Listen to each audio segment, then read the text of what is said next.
Olá!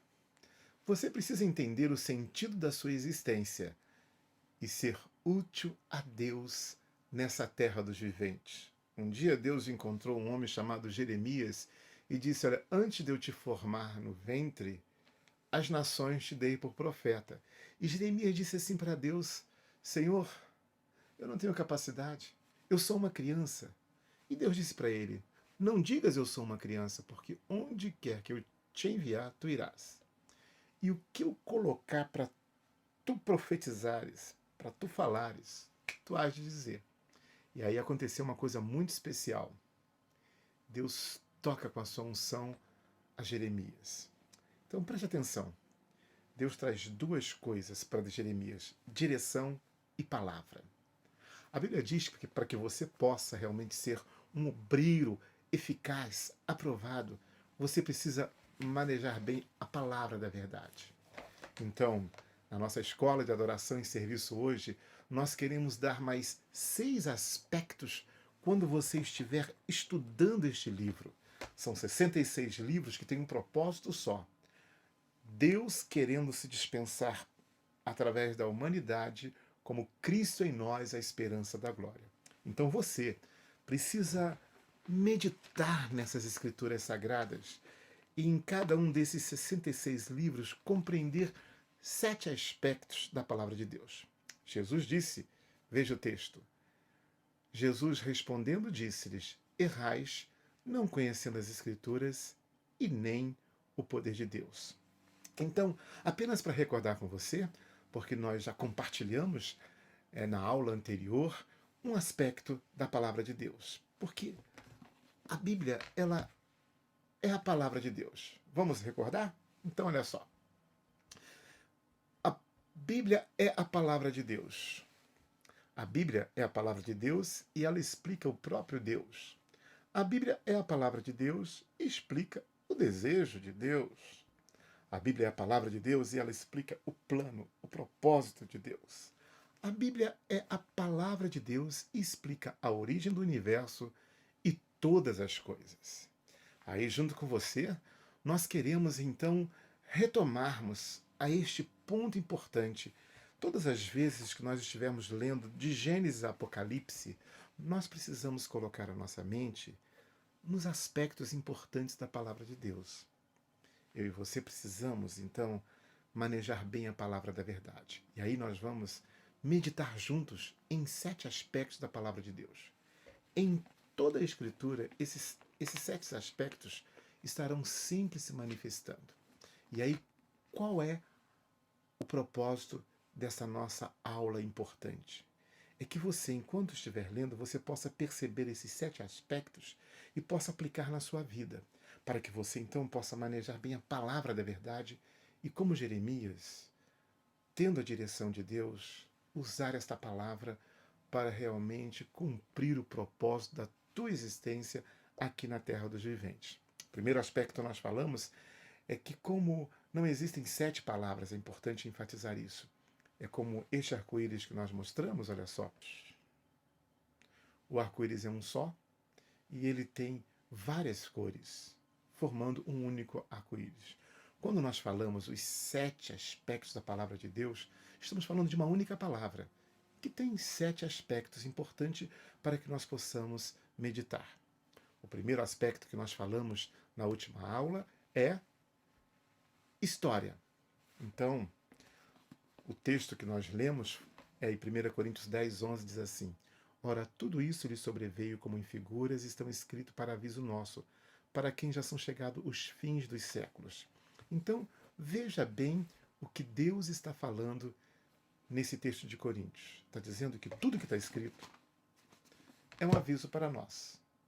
Então, as histórias todinhas contidas aqui dentro das Escrituras, o povo de Israel saindo do Egito para Canaã, a história de José, a cada história que Jesus relatou, cada história registrada no Antigo e no Novo Testamento, ela tem um propósito, um aviso, um ensino, moldar, mudar, transformar, me preparar nesta universidade de Deus. Você está na universidade de Deus E o próprio Deus é o teu mestre. Você não precisa que ninguém te ensine mais nada, mas a unção do Espírito, como ela verdadeira está em nós, em vós, em nós, ela nos ensina todas as coisas e é verdade. E como ela nos ensina, devemos permanecer. E assim, eu quero ensinar você a ler a Bíblia olhando esses 7 aspectos. Primeiro, então, é a história. Você vê a história que está na Bíblia e se aplica à sua vida. O Espírito Santo toma aquela história para falar ao teu coração. E também as histórias que o Espírito escreve ao teu redor, porque todas as coisas cooperam para o bem daqueles que amam a Deus. Vamos para o segundo aspecto da palavra de Deus. Profecia. Isto mesmo. Por profecia, nós entendemos aqui a previsão daquilo que há de acontecer. Porque profecia é toda palavra inspirada por Deus. Isto mesmo. Qualquer palavra inspirada por Deus. Esta palavra que eu estou falando aqui agora, sendo ela uma palavra inspirada por Deus, é uma profecia. Mas por profecia aqui nós entendemos também a previsão do futuro, porque é inspirada por Deus. Por que Deus profetiza na Bíblia? Não só para revelar os seus planos, mas para mostrar que ele é Deus.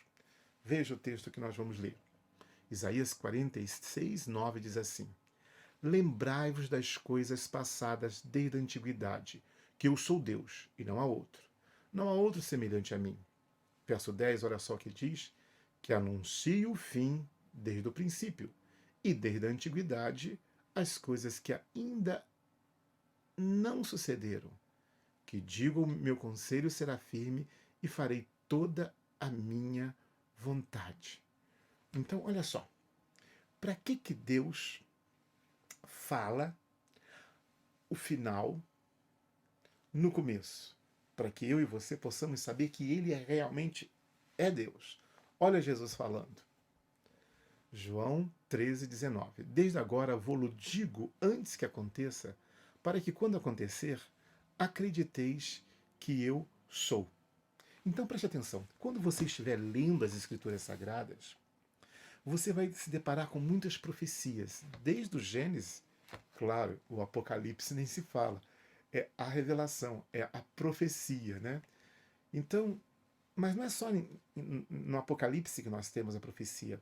Em Gênesis já há uma profecia logo no início. Você vai perceber em vários momentos profecias sendo declaradas. Essas profecias para mostrar que Deus é Deus.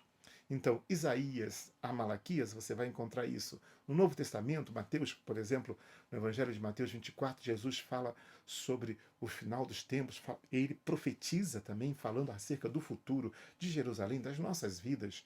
Em todas essas profecias há um ensino claro para a nossa vida. Então, eu e você precisamos entender que essas profecias, elas servem para não só revelar o futuro, mas também revelar que ele é Deus e que ele confirma a palavra que ele falou. E também para edificar nossa vida e nos colocar numa posição de compreensão de que Deus também quer profetizar ao nosso coração. Porque a Bíblia fala que o Espírito de Jesus Cristo é o Espírito de profecia, essa própria presença que nos envolve. É muito importante você entender. Eu vou contar uma experiência para você que eu aprendi com isso, de a razão pela qual Deus revela as coisas que vão acontecer. Há muitos anos atrás mesmo, eu tive um sonho. Porque Deus fala em sonhos, em visões, e Deus pode falar nesse exato momento que eu estou falando contigo aqui agora, profetizar o teu coração. O que aconteceu? Eu tive um sonho. Eu sonhei que eu estava com uma pessoa do meu lado, num carro, com uma criança morta, e nós era como se fosse uma viagem longa, uma coisa angustiante, e aquilo eu andava e parecia que não tem fim. De repente eu fui parar num cemitério que eu nunca tinha visto na minha vida, e ali terminou o sonho. Eu acordei, falei, coisa estranha. Naquela semana, eu estava em Olaria, na casa de uma pessoa que era membro de nossa igreja. Enquanto eu batia na porta, uma criança estava morrendo dentro da casa. Havia todo um contexto, e aí nós saímos com aquela criança morta dentro do carro. Conclusão. Até resolver esse processo, foi longa a história. Eu caminhando com a mãe, com a criança, no colo, morta, e nós ficamos muito tempo, até que finalmente chegamos num cemitério aqui em nossa cidade. Eu sou de Nova Friburgo, e tem um distrito aqui chamado Lumiar São Pedro. Em São Pedro, eu fui naquele cemitério que foi feito o sepultamento, que eu nunca tinha visto, era o cemitério do sonho, que eu nunca tinha estado lá. Agora, eu fiquei pensando na época, por que Deus me trouxe esse sonho? Não é? A família nem soube que eu tinha tido esse sonho. Então não foi nem para consolar a família. Por quê? Deus estava dizendo, eu sou Deus que anuncio as coisas antes de acontecer. Então, querido, você precisa então, ao estudar as Escrituras, você vai se deparar com esse aspecto da profecia. E essa profecia tem não só o ensino do futuro, mas tem também um propósito de revelar a você que Ele é Deus e te consolidar de uma maneira aberta para receber essas revelações, porque Jesus Cristo é o mesmo ontem, hoje e eternamente. A Bíblia fala, não desprezeis as profecias. Examinai tudo, retende o que é bom, evidentemente. Então, este é o segundo aspecto da palavra de Deus que quando você estiver lendo. Então, primeiro história, depois profecia. Vamos ao terceiro aspecto, comunhão. O que seria comunhão? É interessante você notar que quando você estiver lendo a Bíblia, o que é comunhão? São orações, louvor, momento de adoração. Então, na Bíblia, está registrado várias experiências de várias pessoas louvando, orando, adorando. E tudo aquilo está registrado para nosso aviso, ou seja, este aspecto da Bíblia, ele também tem um propósito final de nos moldar, mudar, transformar, nos preparar, nos levar a conhecer mais a Deus. Então, ao ler de Gênesis a Apocalipse, você vai se deparar com várias orações, com vários louvores e com vários momentos de pessoas adorando a Deus. Todas essas experiências registradas aqui, o que nós chamamos de comunhão, elas servem justamente para que Deus ministre ao nosso coração. Perdão. Quando Deus fala ao homem, é profecia. Mas quando o homem fala para Deus, então chamamos de comunhão. Então, ao ler as Escrituras Sagradas, se abre esse aspecto que vai edificar o teu coração. Vou contar mais uma experiência acerca da comunhão no Espírito, porque quando nós estamos cantando, por exemplo, o livro de Salmos na Bíblia, é bom registrar, é um livro completo de comunhão. Ele vai do Salmo 1 ao Salmo 150. Todo ele está registrado na Bíblia porque, na grande maioria, Davi, mas Asaf e outros ministraram para Deus, adoraram a Deus, e aquela adoração, aquele louvor ficou registrado. E aquilo serve, esse aspecto serve também para nos trazer luz ou trazer uma cor como no arco-íris, uma cor diferente, para que possamos ter também experiências diferentes nesta direção. É importante que você entenda isto. Eu vou contar uma experiência que, para mim, ela é fantástica, sobre comunhão no Espírito, como Deus vem e fala. Então, não só nas Escrituras, ela vem como um exemplo para que a gente possa viver também no louvor, na adoração, de fato, orando a Deus. Você vê que você encontra Jesus orando. A oração não só do Pai Nosso, mas a oração pela unidade. Jesus ora, a oração com Lázaro. Você vai aprendendo com Jesus ali no aspecto da oração que você encontra ao ler a Bíblia. Este é um aspecto importante que você deve prestar atenção e atentar. Então eu conto essa experiência aqui, que aconteceu com uma pessoa muito próxima minha, de minha família. O que aconteceu com ela? Ela estava em casa, ela não era da igreja, em casa, ela ouvindo um programa, na época, muitos anos atrás, e o pregador falava sobre o batismo com o Espírito Santo. E ela, mexendo na cozinha, de repente ela ouve aquela mensagem e pede, Jesus, me batiza com o Espírito Santo. Pois ela foi cheia do Espírito Santo e começou a orar numa linguagem, a cantar numa linguagem sobrenatural. Isso, uma linguagem que para ela não havia entendimento, porque a Bíblia fala que quando nós oramos em língua, o nosso entendimento fica sem fruto, mas o Espírito ora bem. E olha o que aconteceu com ela naquele momento. Ela começou a cantar uma canção que ela repetia, e ela não ficou um minuto, nem 2 minutos, nem 30 minutos, não. Ela ficou muito tempo ali, porque cheia do Espírito, ficou adorando e repetia. Repetiu tanto que ela acabou memorizando aquelas palavras. E ela escreveu num papel como se pronunciava aquilo. Muito bem.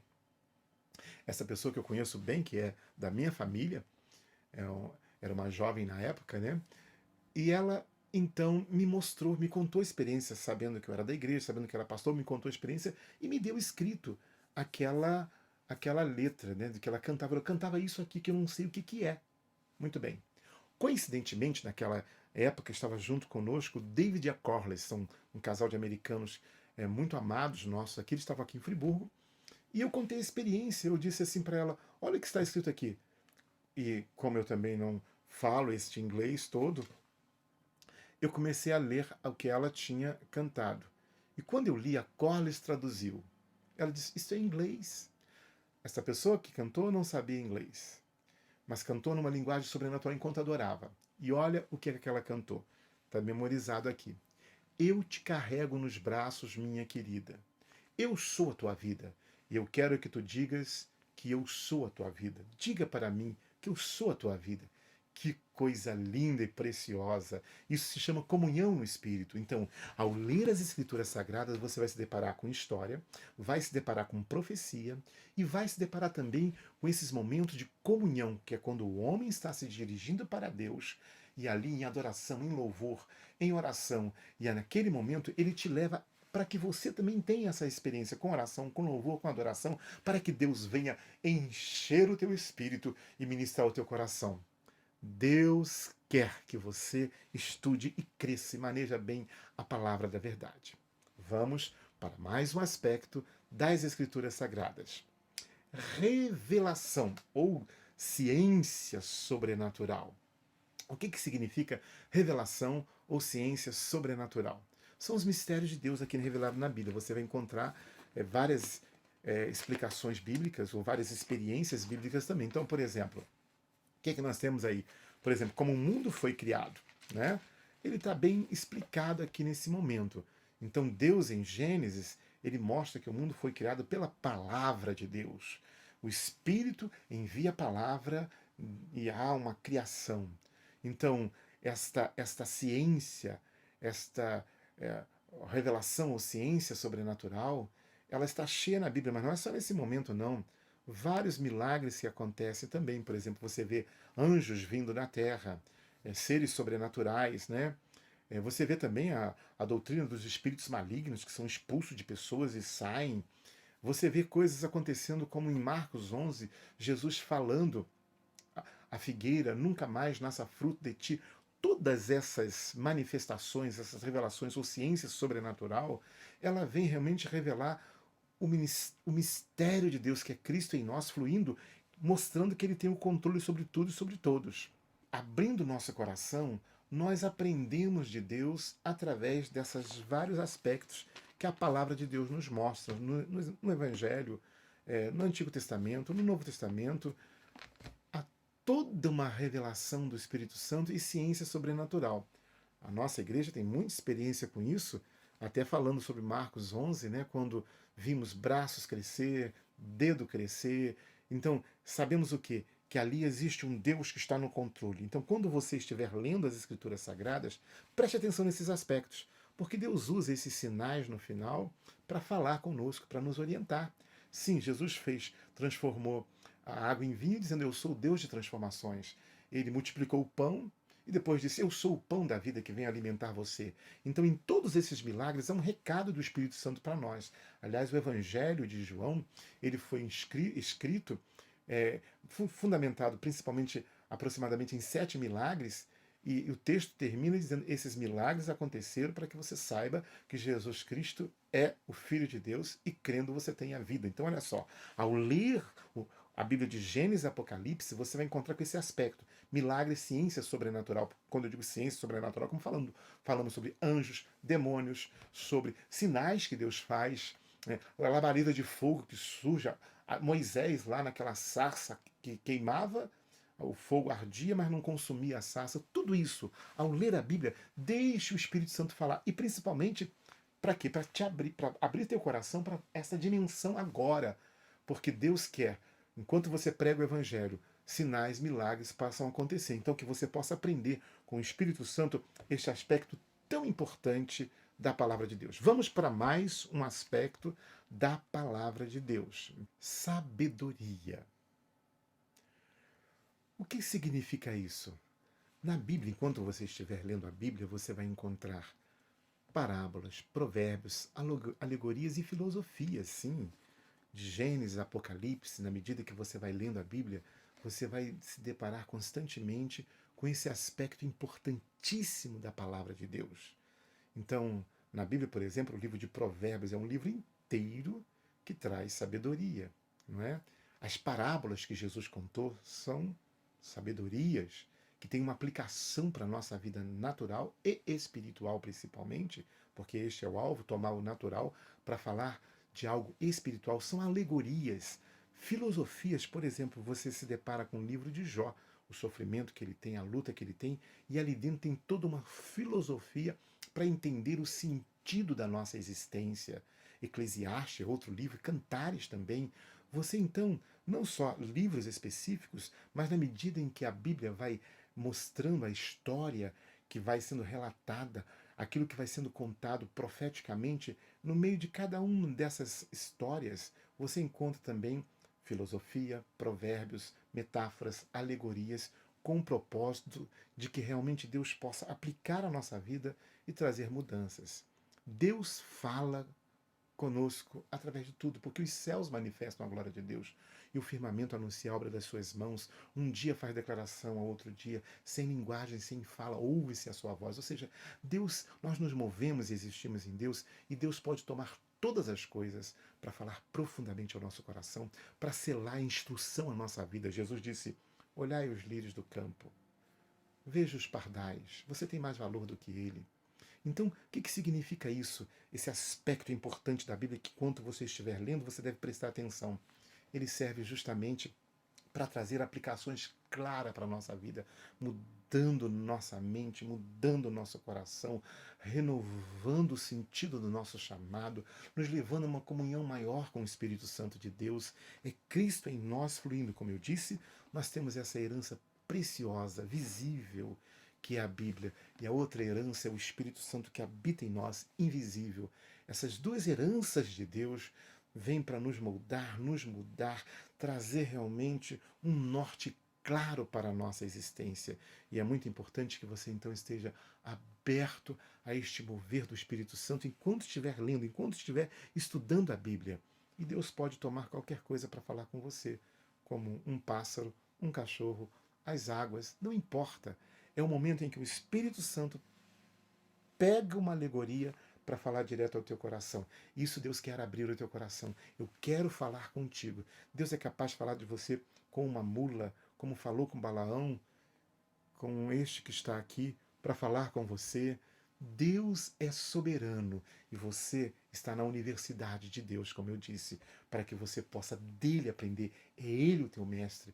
Você não necessita de que ninguém te ensine nada, mas o Espírito Santo vai te ensinando, e como ele te ensina, você deve nele permanecer aberto ao Espírito.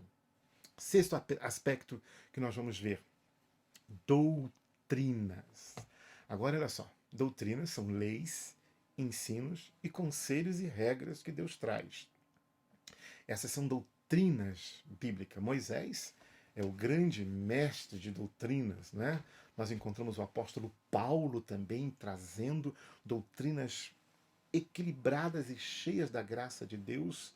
No Novo Testamento, Deus usa os apóstolos com seus ensinos para a nossa vida. Diz que nós precisamos estar firmados no fundamento dos apóstolos e dos profetas, de que Jesus Cristo é a principal pedra de esquina, é o principal fundamento na nossa vida. Agora, quando se fala em doutrina na Bíblia, ensino na Bíblia, não é apenas um ensino intelectual. Veja como é. Olha só, Atos 13, 12. Então o procônsul, vendo o que havia acontecido, creu maravilhado da doutrina do Senhor. O que significa isso aqui para gente? Olha só, se você for ler a experiência toda, um milagre acontece. O procônsul não era convertido, mas de repente ele vê um homem que perde um dos seus sentidos por um milagre de Deus e depois recobra esse sentido, e ele acreditou maravilhado naquela doutrina. Então a doutrina é um poder sobrenatural que nos envolve e nos ensina. E isso Deus faz para que a gente esteja aberto à voz do Espírito Santo de Deus, quando Deus vem com a doutrina.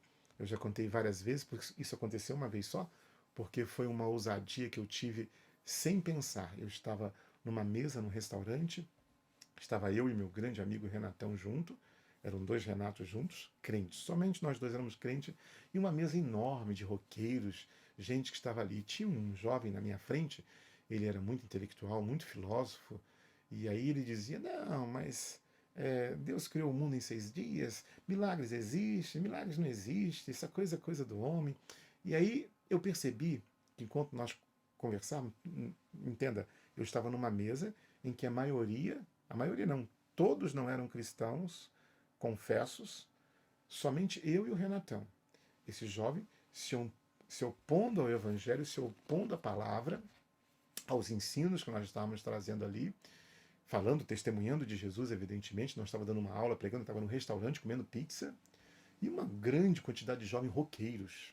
E eles prestando atenção no debate entre eu e meu oponente, que era esse jovem, amigo, mas com vários questionamentos.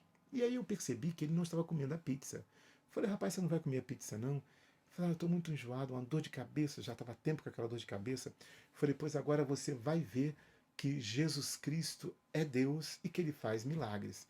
Na frente de todos, eu impus as mãos e disse: em nome de Jesus Cristo, seja curado. Ele fez assim: não é possível. Ele falou: não é possível, não é possível.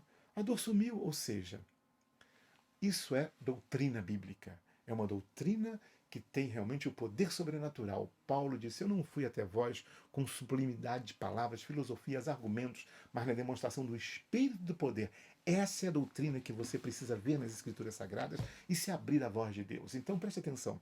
É muito importante, quando você estiver lendo a Bíblia, ver todas as doutrinas.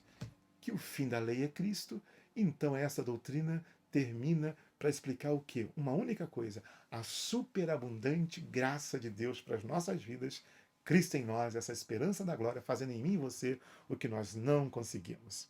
E o sétimo e último aspecto da palavra de Deus é exortação. Aí você pergunta: o que é exortação? É brigar com alguém? Às vezes até pode ser Deus vindo e brigando com alguém, confrontando alguém. Mas vamos ver na Bíblia, quando você estiver lendo de Gênesis a Apocalipse, constantemente, em vários momentos, você vai encontrar com esse aspecto chamado exortação. Então vamos ver melhor o que é exortação? Olha aí. Todas as vezes que você ouve essa palavra, Deus falando: desperta tu que dormes, acorde, levanta, arrependa, vigiai e orai, Jesus falando, né? Ide por todo mundo, olha só, é uma exortação. Perseverar em oração é outra exortação. Buscar em primeiro lugar o reino de Deus é mais uma exortação.